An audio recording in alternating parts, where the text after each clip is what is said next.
अस्सलाम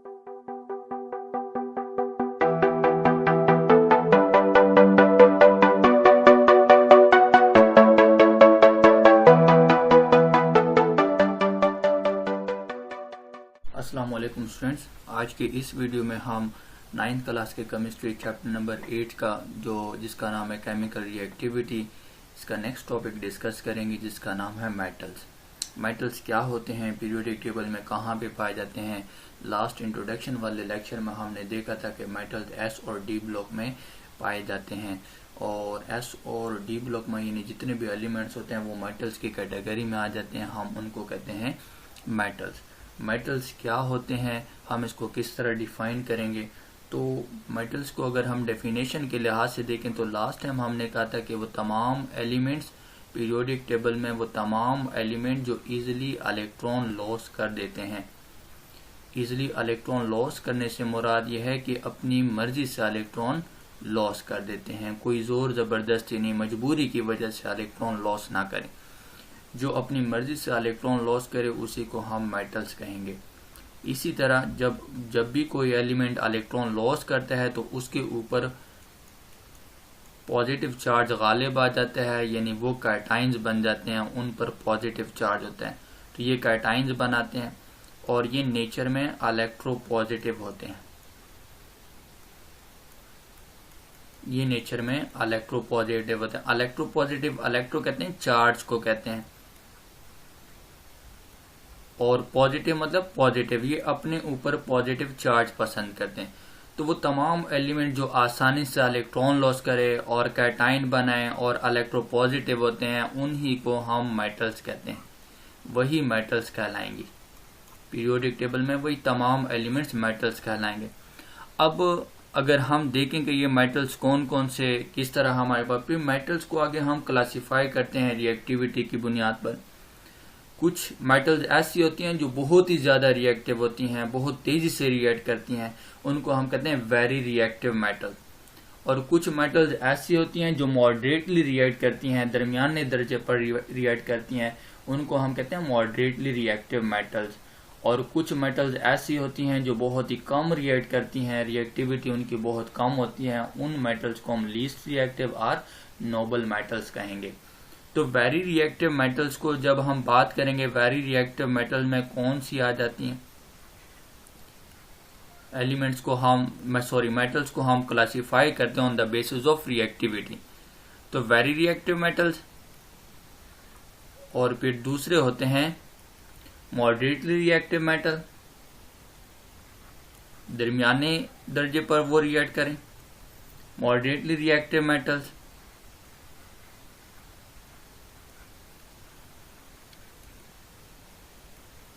और जो तीसरी कैटेगरी होती है हम उसको कहेंगे लीस्ट रिएक्टिव मेटल।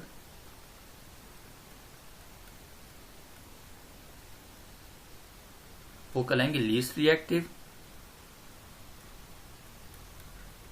या हम इसको नोबल मेटल भी कहते हैं। नोबल मतलब शरीफ, यानी ये मेटल्स रिएक्ट नहीं करती, इनकी रिएक्टिविटी बहुत कम होती है, तभी हम इनको नोबल मेटल्स कहते हैं। वेरी रिएक्टिव मेटल्स में अगर हम बात करें तो कौन सी मेटल्स आ जाती हैं। जो सबसे ज्यादा रिएक्टिव मेटल्स हैं वो अल्कली मेटल्स हैं। अल्कली मेटल्स कौन सी होते हैं, पहले ग्रुप के जितने भी एलिमेंट्स हैं हम उनको कहते हैं अल्कली मेटल।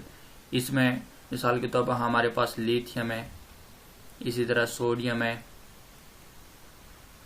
जिसके लिए हम सिंबल Na इस्तेमाल करते हैं, इसी तरह पोटाशियम है, ब्रोमेडियम है, सीजियम है। और दूसरे ग्रुप के एलिमेंट्स भी रिएक्टिव होते हैं, लेकिन वो पहले ग्रुप से कम रिएक्टिव होते हैं, जिस तरह हमारे पास कैल्शियम है, मैग्नीशियम है, ठीक है, कैल्शियम, मैग्नीशियम वगैरह ये भी रिएक्टिव होते हैं, ये दूसरे ग्रुप में पाए जाते हैं, हम उसको कहते हैं अल्कलीन अर्थ मेटल। तो वेरी रिएक्टिव जो कैटेगरी आ जाती है, या जो वेरी रिएक्टिव मेटल्स हैं उसमें अल्कली मेटल्स और अल्कलीन अर्थ मेटल आ जाते हैं, ये ज्यादा रिएक्ट करते हैं, और सबसे ज्यादा जो रिएक्ट करने वाले हैं वो अल्कली मेटल्स हैं। ये अल्कली मेटल ज्यादा रिएक्ट करते हैं। उसके बाद moderately reactive metal. Moderately reactive metal में एग्जांपल्स के तौर पर हम जिंक ले लेते हैं, आयरन ले लेते हैं, टिन ले लेते हैं और लेड ले लेते हैं। जिंक है, और इसके साथ आयरन है। एग्जांपल्स के तौर पर हम ले रहे हैं आयरन है और टिन आ जाता है। इसी तरह फिर लेड है, ये मॉडरेटली रिएक्टिव है। और नोबल मेटल में कॉपर है, मरकरी, सिल्वर एंड गोल्ड।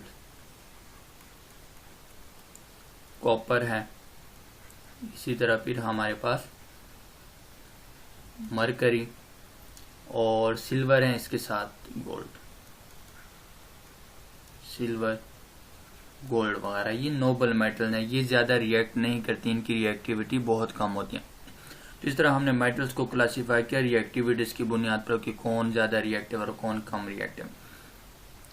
लेकिन जब हम यहाँ पे डेफिनेशन पे गौर करते हैं, डेफिनेशन हमें क्या बता रहा है कि वो तमाम मेटल जो आसानी से वो तमाम एलिमेंट जो आसानी से इलेक्ट्रॉन लॉस करें उनको हम मेटल्स कहेंगे। और वो अपने ऊपर पॉजिटिव चार्ज पसंद करते हैं, तभी हम उसको इलेक्ट्रोपॉजिटिव कहेंगे।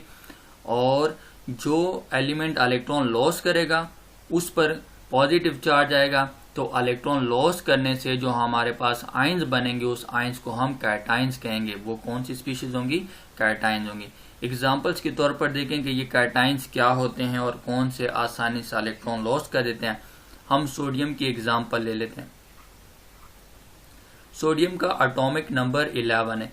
इसके पहले शेल में 2 इलेक्ट्रॉन, दूसरी शेल में 8 इलेक्ट्रॉन और तीसरी शेल में 1 इलेक्ट्रॉन। अब इसके वैलेंस शेल, ये वाला इसका वैलेंस शेल है, बैरूनी शेल है, आउटर मोस्ट शेल है,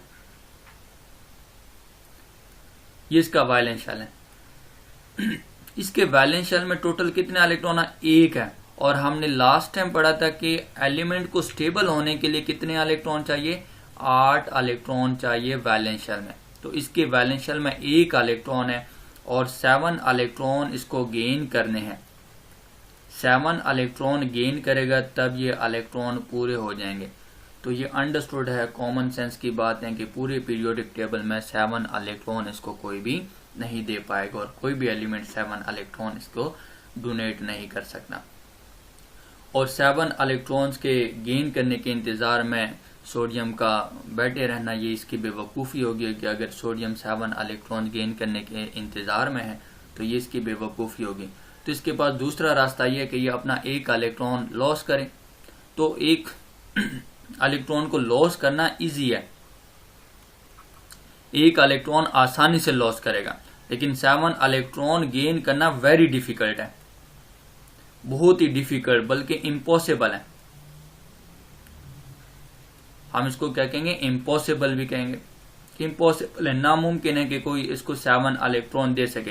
तो इसलिए सोडियम 7 इलेक्ट्रॉन गेन तो नहीं कर सकता, लेकिन 1 इलेक्ट्रॉन आसानी से लॉस कर देता है। जब सोडियम 1 इलेक्ट्रॉन लॉस करे तब ये कैटाइन बन जाएगा। अब इसके पास जो इलेक्ट्रॉन होंगे वो 2 बन जाएंगे और 8, और इसका जो बाहर वाला शेल होगा वो 0, मतलब वो खत्म हुए, वो वाला शेल क्या हुआ? खत्म हो गया। तो अब इसका वैलेंस शेल कौन सा बना? ये सेकंड शेल इसका वैलेंस शेल बना। इस तरह इसने इलेक्ट्रॉन लॉस करके अपना ऑक्टेट कंप्लीट कर लिया। लेकिन जब हम एटॉमिक नंबर देखते हैं, जिस तरह मैंने कहा कि सोडियम का एटॉमिक नंबर 11 है, तो एटॉमिक नंबर हम किसे कहते हैं? Number of protons in the nucleus. Nucleus में जितने प्रोटॉन्स होते हैं उसको हम कहते हैं एटॉमिक नंबर। और ये न्यूट्रल एटम है, इस पर कोई चार्ज नहीं है, तो जितने ही प्रोटॉन्स है उतने ही इसके पास इलेक्ट्रॉन है। 11 इसके पास इलेक्ट्रॉन है और 11 ही इसके पास प्रोटॉन है, पॉजिटिव चार्ज। तो जब ये न्यूट्रल था तो पॉजिटिव और नेगेटिव चार्ज दोनों बराबर थी, तब पॉजिटिव भी 11 है और नेगेटिव भी 11 है, तो इस पर टोटल चार्ज क्या हुआ? 0, इसलिए वो न्यूट्रल था, सोडियम न्यूट्रल। लेकिन अब सोडियम +1 में आ गया, कैटाइन की फॉर्म में आ गया, Na+1 में आ गया। तो अब क्या हुआ कि एटॉमिक नंबर तो इसका वही है, लेकिन नंबर ऑफ इलेक्ट्रॉन क्या हो गए? वो चेंज हो गए, 1 इलेक्ट्रॉन इसने लॉस किया। तो अब 11 की बजाय कितने इलेक्ट्रॉन इसके पास रह गए? 10 इलेक्ट्रॉन रह गए। और टोटल प्रोटॉन कितने हैं? प्रोटॉन 11 ही है, प्रोटॉन 11 ही है जो कि न्यूक्लियस में पाए जाते हैं।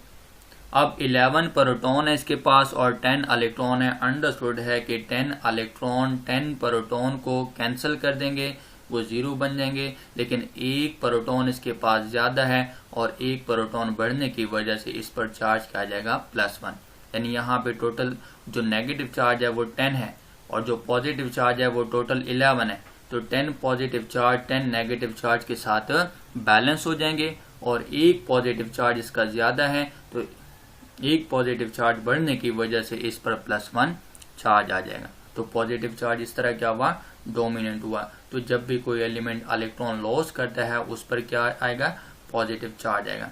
तो सोडियम जब एक इलेक्ट्रॉन लॉस कर देता है तो ये बन जाता है +1 और एक इलेक्ट्रॉन इसने लॉस कर दिया।